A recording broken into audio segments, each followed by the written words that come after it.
It is a pleasure to meet you today, and I want to say welcome guys to Andalas University. Okay, so my name is Murtada Mutahari. My name was inspired by penulis from Iran. Yeah. And you can call me Ari. I'm a student of International Accounting, batch 22. And yeah, I'm here as the representative of Andalas University to explain more about the Minangkabau history or Minangkabau culture. Next. So to begin this presentation, I wanna all of you to analyze these photos, and help me to answer the question: what is the similarities among these picture? In 10 seconds. Okay.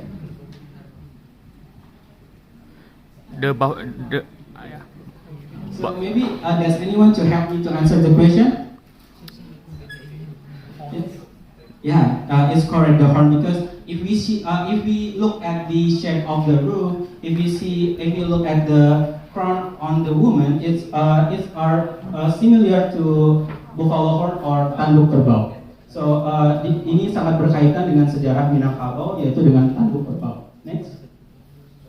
So yeah, this is the Minangkabau history. So Minangkabau, or commonly shortened as Minang, is an ethnic group of the Nusantara that speak the language and uphold Minangkabau costume. Minangkabau is originally from West Sumatra, province in the west of Sumatra Island, and we have Luhak Nantigo. Jadi Minangkabau itu sendiri tersebar di awalnya itu di Luhak Nantigo. Luhak means wilayah or area, and Nantigo means tigo or tree. So Luhak Nantigo means wilayah tiga wilayah or three areas.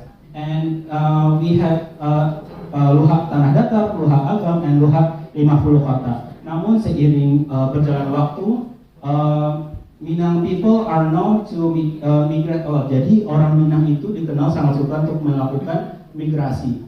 Yang dimana kita juga dilihat kepada masa lalu juga gitu. Jadi orang Minang atau khususnya para remaja laki-laki itu sudah tinggal di surau itu semenjak mereka umur remaja atau di rentang 15 sampai 20 tahun. Jadi ini juga menggambarkan orang Minang itu sangat suka merantau. Nah, dengan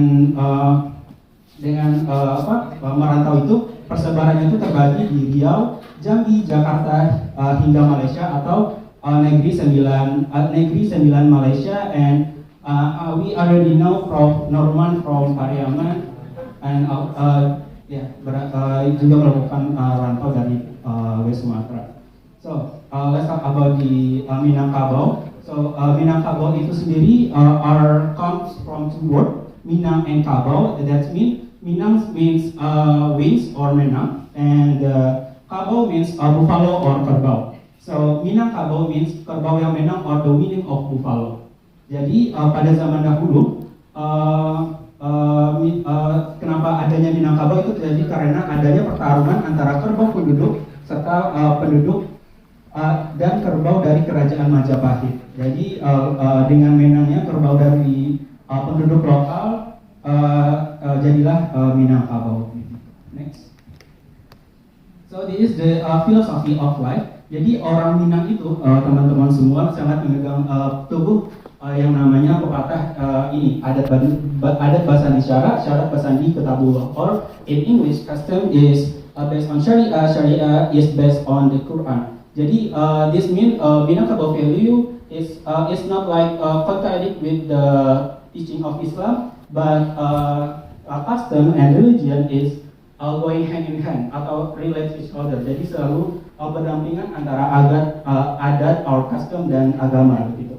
And as a Minangese, we believe religion is not just a belief, but also part of a system of custom and rules of life. Next. So this is the customary system. So the fun fact, Minangkabau is the largest example of the matrilineal society in the world. Jadi kita mengikuti garis keturunan ibu, yang mana Minangkabau itu merupakan contoh terbesar dari penganut matrilineal gitu. Jadi matrilineal itu merupakan is one of the main aspect in defining the identity of the Minangkabau people. their custom and culture place a woman as the inheritors of property and kinship. Jadi perempuan itu memegang peranan besar juga di suatu big family in Minangkabau. Gitu. Nah di customer system ini juga kita sangat memegang pepatah gitu, limpape rumah nan gadang, or in English the pillar of the rumah gadang. So the women are linked to the main pillar of life in the household and the community. They are the guardian of the tribe dignity, the heritage and the success of the traditional rules. Values. So limpape doesn't work alone. It is supported by a social system consisting of minyak mama, alim ulama, and candi pandai. All of them play a role in maintaining the continuity of adat and community life. Next. So this is our traditional house we call rumah gadang. So rumah gadang we have 9 rooms. Kita punya 9 kamar and we have we say 2 lumbung di depan rumah gadang. We use as tempat penyimpanan hasil panen or the harvest. Jadi kita menyimpan hasil panen kita di lumbung, dan di rumah gadang ini kita memiliki 9 ruang di mana rumah gadang was inspired by the buffalo tanda as I mentioned before, dari pertarungan antara kerbau lokal dan pendatang gitu. Nah, rumah gadang, the shape of the roof is like buffalo, and the rumah gadang is not just place to live but also the center of family activities and a symbol of women identity. Next. So yeah, let's talk about food. So have you tried this food, guys? Like rendang, sate padang, soto padang, dendeng balado, nasi padang, or asam pedas? I think you have tried rendang before. Yeah. And next. Yeah, this is the traditional food. So in Minangkabau, traditional is not just as a covering bodies, but it also as a symbol of custom and social status and roles in society. And this is the example of traditional clothes in Minangkabau that wearing by Minyak Mama and Budo Kandong. So for the Minyak Mama, it reflects to our wise, fair and nurturing leadership. Meanwhile, the Budo Kandong it reflects as the guardian of the custom, heritage, and the family moral. Next. Yeah, this is the traditional Minang arts. We actually have a lot of dance, but this is the several dance in Minangkabau. We have tari piring, tari pasambahan, tari indang, and randai. Yang dimana di tiap-tiap tari ini kita memiliki tujuan yang berbeda-beda. Salah satunya tari indang. Tari indang ini sebagai as a platform to learn Islam. And untuk tari pasambahan, we used to greeting a honor guest. For the tari piring, we used to sebagai bentuk kegembiraan terhadap hasil panen atau hasil harvest gitu. Dan randai as a entertainment yang dimana kita menyampaikan kegembiraan kita melalui hiburan melalui randai tadi gitu. Mungkin mari kita menyaksikan salah satu tari piring gitu. Next. Okay. So tari piring we use plate or piring as a property.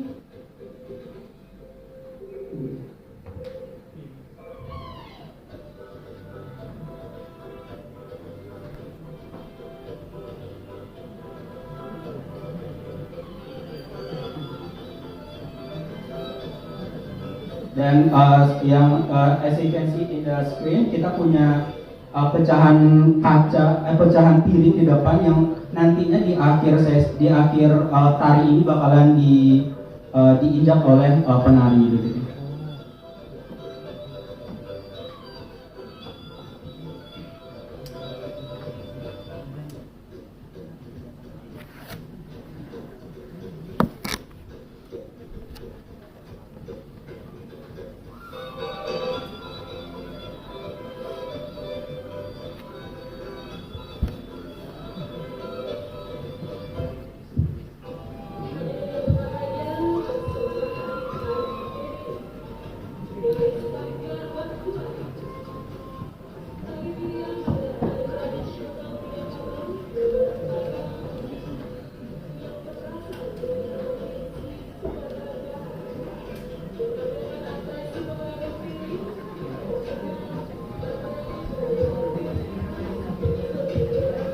Maybe we can at the end of the video kita akan injak piringnya. Nah,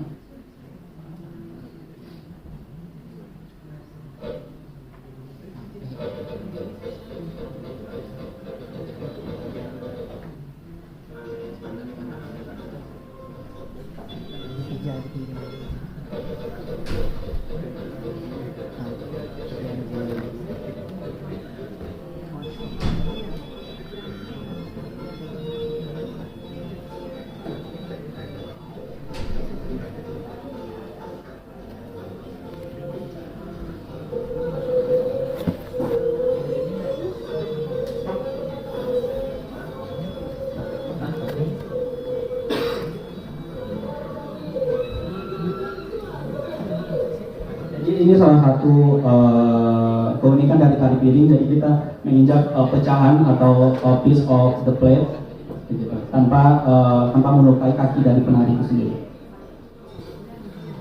Maybe we move on to next Minang art.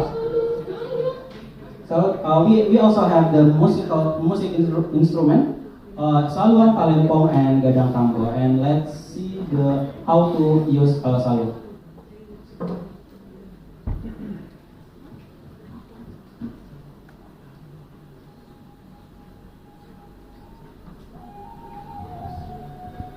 Jadi kita menggunakan saluang itu dengan ditiup dengan terus.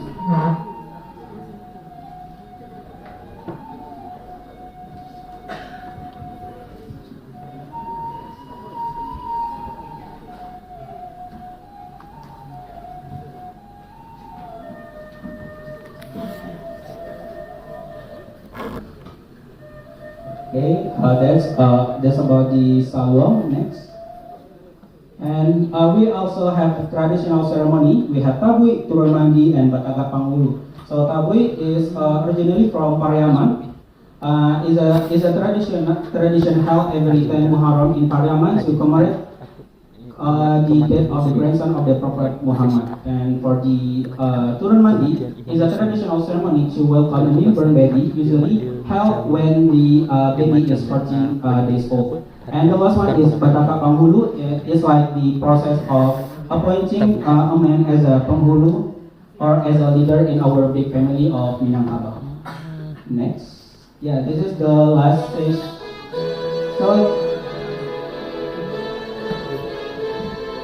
So this is the last session for me. This is the traditional song from Minangkabau. We call Kampung Nanjau Dumato. It's also related with the meeting grade of Minangkabau people. Maybe we can play.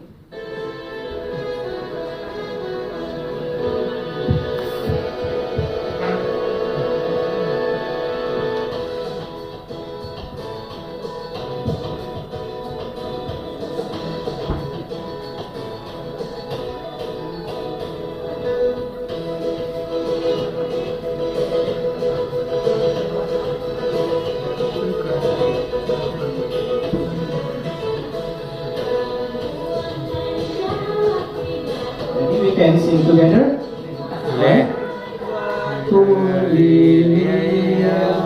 Dan kakak jo kawan kalamu sangke suliang dua nyonan elok nasuko bagotong royong kaki sanang samo diraso dan kakana jo kampung kana jo kampung Indu ayah adik sadonyo Kasoma himbau denai pulang dan takana jo kampung. Okay, maybe that's all about the song.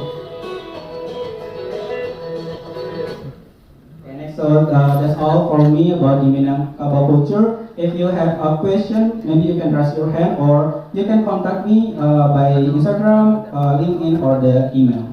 So thank you so much for your attention. Wassalamualaikum warahmatullahi wabarakatuh. Waalaikumsalam.